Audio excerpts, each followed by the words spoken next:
isinijurutv. Our viewers, Happy New Year.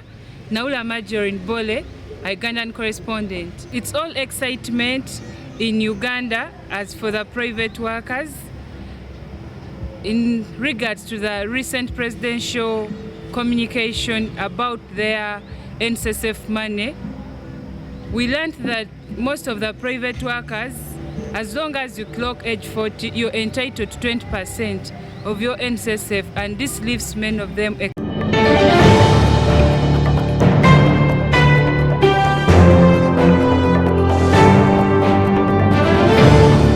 For the workers, I want to congratulate you for the gifts that you requested for, which I come to speak to about today. As you are aware, the President of the Republic of Uganda, His Excellency Yoweri Kaguta Museveni, on 2nd January 2022, assented to the NSSF Amendment Bill, and subsequently it became the NSSF Amendment Act 2021. We are already happy and satisfied enough that we have taken the most crucial step. The President has signed the bill into law. That's already a major impact.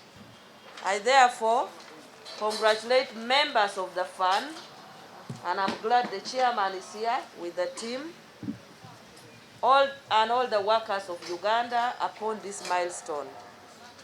I want to extend appreciation to His Excellency the President for the guidance that he rendered to us throughout the process of amending this act, and also for assenting to the act in a timely manner, especially at a time when many workers are struggling to make ends meet due to effects of COVID-19 pandemic.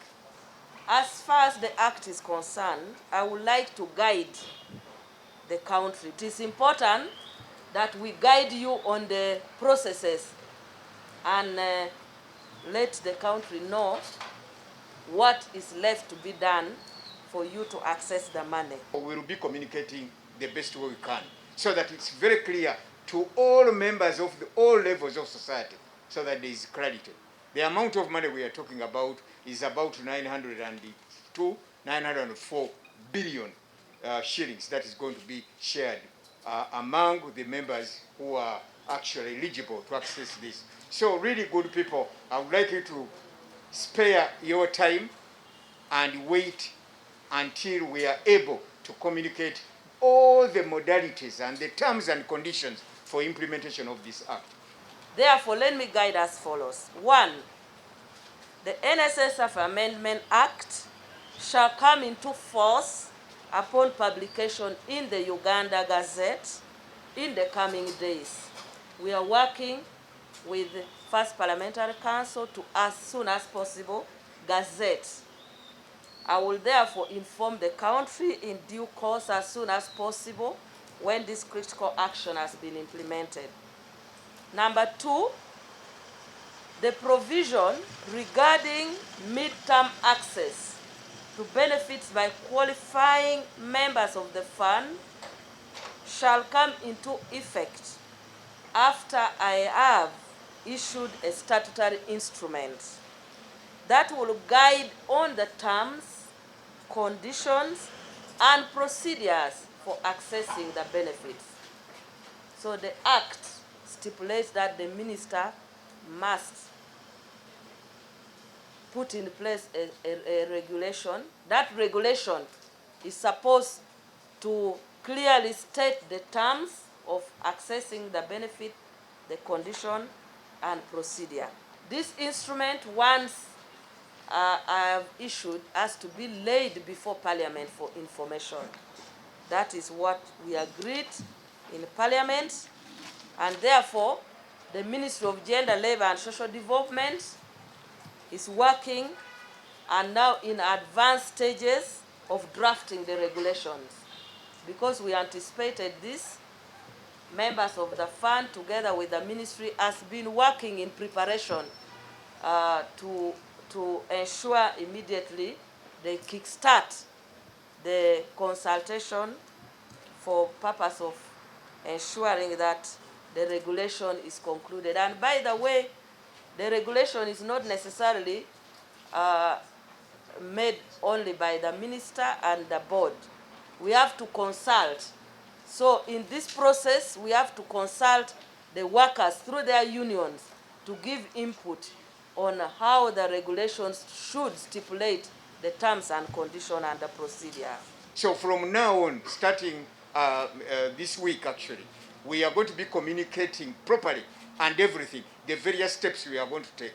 What we have built at the fund is an elaborate information and communication infrastructure to make sure that things are clear and concise and simple to everyone. The ministry will ensure that the act is implemented, and the fund has assured us and cabinet and the president that the fund is available for the about 899,000 plus savers or people who qualify, because it's not everybody who qualifies. So the number that qualifies, I think, is about 900,000, and that's 899 something. But that number which we have the fund that will be able to support them.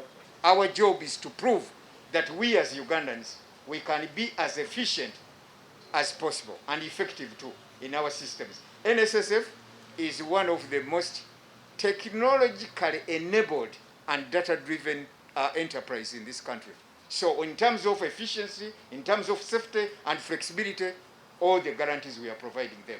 So I want to restate again who are the people that will benefit, for avoidance of doubt.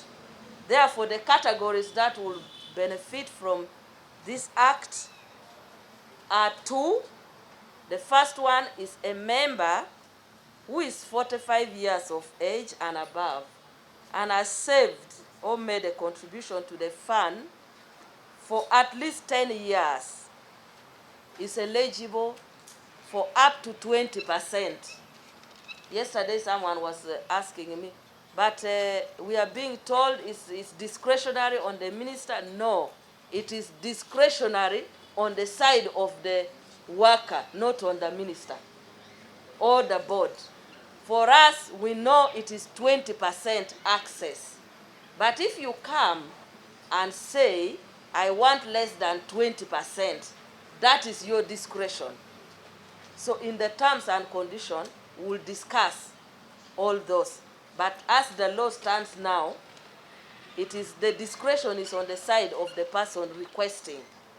But for us, the law says up to 20%. And so anybody who requests for 20% shall be given the 20%. But you are not barred from asking below 20% under the law. The second category are persons with disability, 40 years of age. So for disability, theirs is a little bit okay. It's 40 years of age and above, and has made a contribution to the fund for at least 10 years. And for them again, theirs is a little bit liberal. They have access up to 50% of their savings. So for persons with disability, you're 40 years, saved for 10 years, at least 10 years and above, you can access 50%.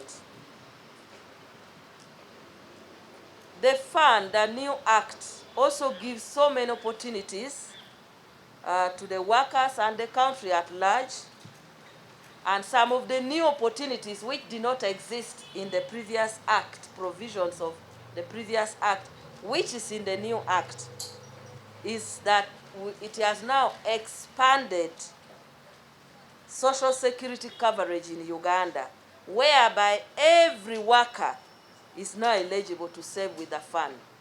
So now every worker can save. In the previous one, it was company or organization, 5 workers and above. But now, every worker. So it has expanded the scope. The other issue is that in the Act, The NSS, it has now defined that every employer, if you are an employer, and the employer is defined in the Act, you are now obliged to contribute to NSSF for your workers, irrespective of the numbers employed. Previously, if you employed 1 or 2 up to 4, you were not obliged to save on behalf of your employee. With the new Act, people who are only 1 or 2 or 3 or 4, the employer is now obliged to also save for you. So we have also protected the small macro enterprises that employs very few people. They can now also save for their workers.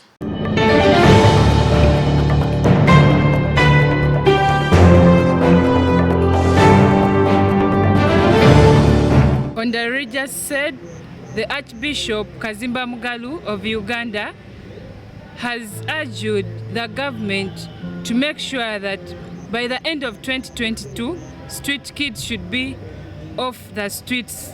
They should do as much as possible, whatever it takes, to ensure that they are cleared off the street and rehabilitated or resettled.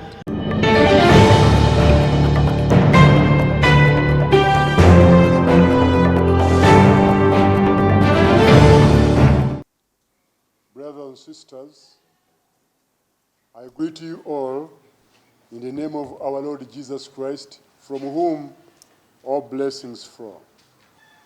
As a Church of Uganda, we thank God for enabling us to celebrate 60 years of self-governance in April and successfully launching our mission for self-sustainability.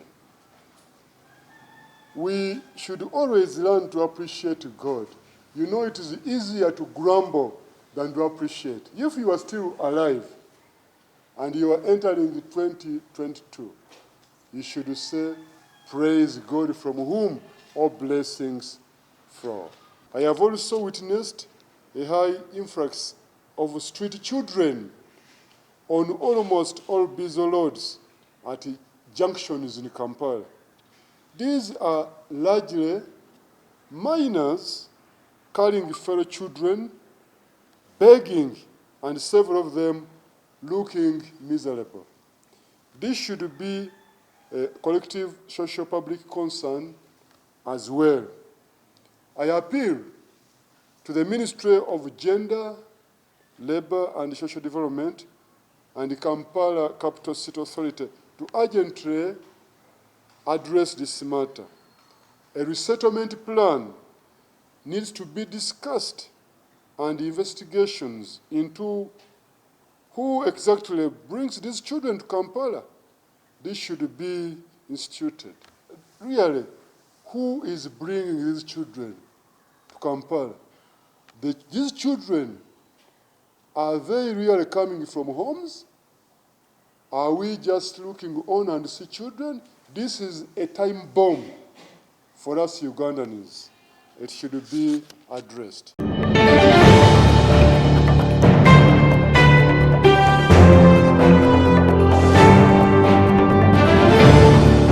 In other news, the RCC for Kampala Capital State Authority has given the vendors exactly 5 days to be off street. The act that has been opposed by the opposition councillors, giving reason that this is close to impossible. The fact that he did not prepare the market vendors for what was to happen next.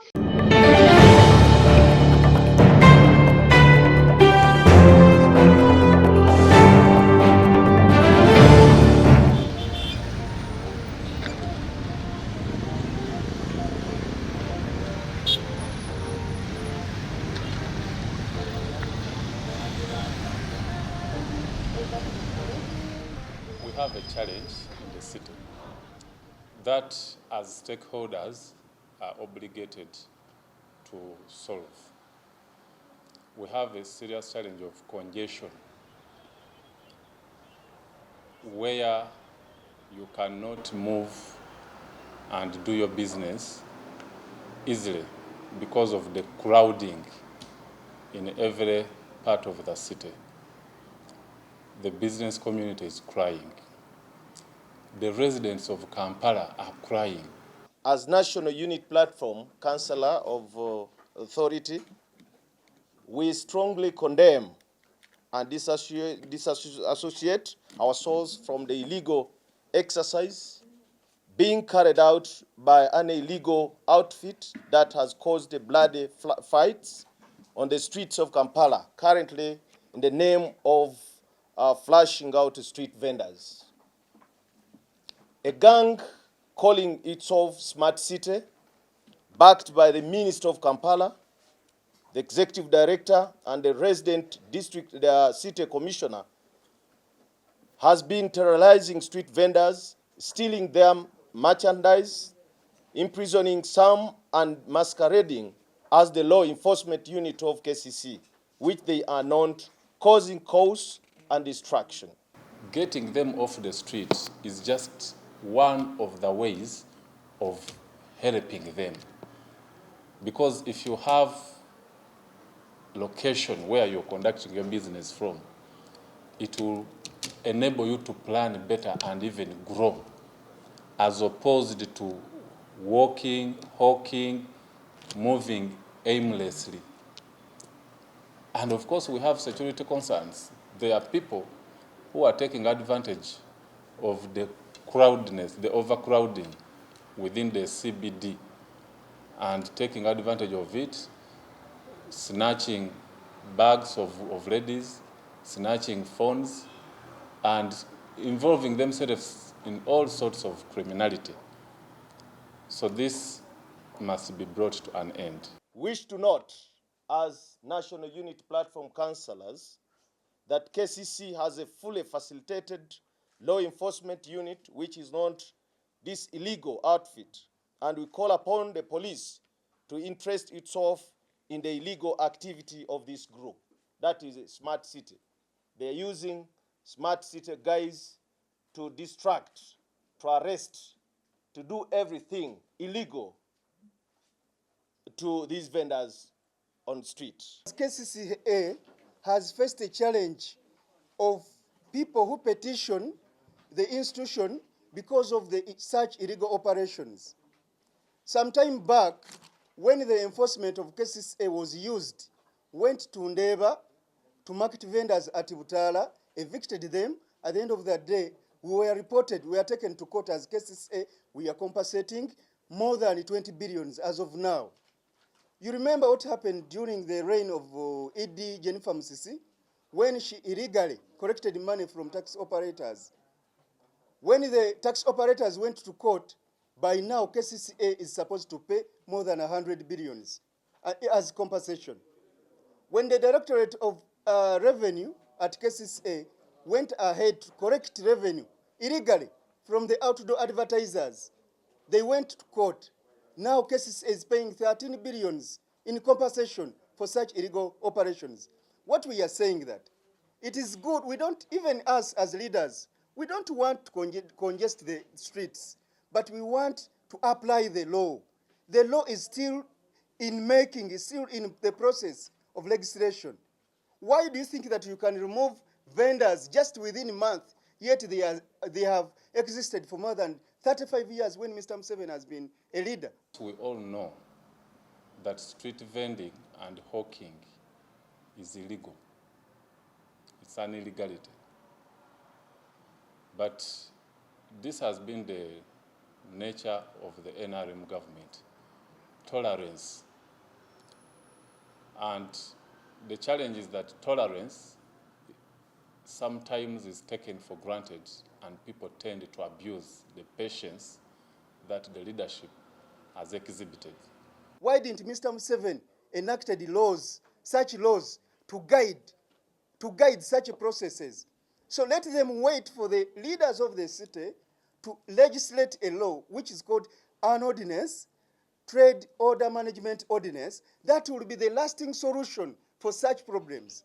Actually, when this law is out and it is implemented, I will also be against any vendor who will be on the street when he's not following the law. Ladies and gentlemen, we have leaders in the city.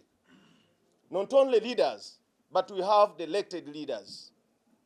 We need a stakeholder meeting. This is a national issue now, that vending, it's a national issue. We need to sit down as leaders of this city, plus the resident district commissioners, plus the management and the security, to come up with a solution on this matter. Otherwise, this is a conspiracy between the master of these people who are heading these illegal operations. Don't you know that it is Mr. Museveni who appoints the RDs and the deputies? Don't you know that it is Mr. Museveni who appoints the minister and minister of state? Don't you know that President Museveni is the one who appoints the ED and the directors of the directorates at KCCA? So the operation is not for the people of Kampala. It's not for the leaders, by the leaders of Kampala. It is an operation by Mr. Museveni. Mr. Museveni is chasing away all the people. He wants themselves to stay. They are the owners of all these buildings. They are pushing back the traders who went out of these buildings because they could not afford rent. Rent is paid in dollars. Someone who has capital of 30 millions, he cannot pay rent and then remain with capital. It is not a surprise that some of the leaders in Kampala are not happy with this. What do you expect them to? They are leaders who believe that leadership is cheap populism. Whether the people you lead are in the wrong or not, for you are not bothered. All you need to do is to please them. And that type of leadership should be discouraged. We want leaders who are going to be open and guide the masses and tell them, look, street vending may have been tolerated because as a country, as a city, we are still growing, but as we start to develop, it is also to your advantage to relocate in a stationed, place where you have address, where you pay license, where you can even borrow money from the bank to grow your business. Those are the leaders we need, not leaders who are looking for,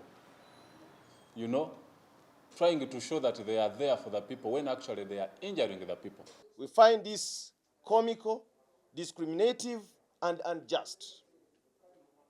We cannot have two legal regimes for Ugandans, where some enjoy some rights and others not permitted to enjoy the same. It is unconstitutional in its discriminative nature, but also deliberate effort to curtail a sector employing thousands of mainly young Ugandans, many of whom have in the first place have denied opportunity elsewhere by the very people pronouncing the restrictions. We cannot continue to remain in the past. If that has been the nature of doing work, that was then. We must now reorganize ourselves as a country. Kampala is the face of Uganda as our capital city, and we are obligated to organize it. And as we organize it, we are mindful of the nature of people involved in this illegal business of street vending and hawking. We know most of these people are low-income earners. They survive on daily bread. But again, getting them off the streets is just one of the ways of helping them. We appeal to the management, that is executive director, not only to desist from usage of haphazard methods to solve outstanding issues, but resort to the legal channels by facilitating quick enactment of ordinances that govern city life. The process of producing an ordinance governing markets and street trading in Kampala has been ongoing and protracted and therefore needs expeditions. Kampala was not created yesterday when we said we want to reorganize the city. No. Some of these leaders have been there for so many years. What have they done to improve the livelihoods or the sources, the means of survival of these street vendors and hawkers? Nothing. They actually prefer the street vendors to remain in a bad state. because anybody who improves will definitely not listen to their lies and will not vote them. But as long as someone is a bit needy and is seen as, you know, they will always want to take advantage of such a person. So some leaders don't want these street vendors to graduate from street vending to doing formal business, and they want them to remain poor. So they will do whatever they feel is possible to ensure that the street vendors remain in that state. For us, we are saying, no, we need street vendors to graduate from street vending into formal business. So as leaders of the city, we thought it is very important to demand or to help these people, because they are also human beings. They are doing their work. They're young people, unemployed. Some of those people, ladies and gentlemen, they have degrees, they have diplomas, but they are suffering. There are people who, by nature, are not organized in their lifestyle. There are people who are shabby by nature. So for you to organize them, you need to do a lot. Even if you tried to say, you see, this is how it should be done, they will always want to live a shabby life. So we are struggling with people that we feel deserve better. But because some of them are led by some shabby leaders, not all of them, but some leaders are shabby, and therefore they are not willing to guide the people they lead to do the right thing. Solution. What is our solution as the Lord Councillors of National Unity Platform of the Authority? Instead of primitive harassment and stealing of merchandise of these people trying to make a living, as the National Unity Platform, we demand the following. 1. KCC management should implement the Authority Council Resolution of 2017. Ladies and gentlemen, 2017, I was the chairperson of that select committee, and that resolution is there. Actually, the resolution, the council, was on 18th May 2017. We have a solution already there. So we need the technical officers to follow or to implement that resolution, which council decided to demarcate and dedicate some roads, including Allen Road, Sebana Chizito Road, Kafumbe Mukasa Road, for the evening market that would run from 5 p.m. to 4 p.m. as a way to allow people who cannot find space in available markets to trade. It should be noted, ladies and gentlemen, that out of 84 markets in Kampala, only 16 markets are government-owned. Those space is unfortunately at full capacity. They have arrested number of vendors and they are in prisons. They are in cells. So we appeal to to management to free these people unconditionally, to give them their merchandise back without any condition. Number 3, the Speaker of the Authority should allow the Authority Council, which is slated for January 13th, to address and pronounce itself on this serious matter. That is number 1. Number 2, the border issue in the city. Ladies and gentlemen, the President announced a full reopening of the economy at the eve of the New Year's Day. All restrictions on all sectors were eased, but why not with the border?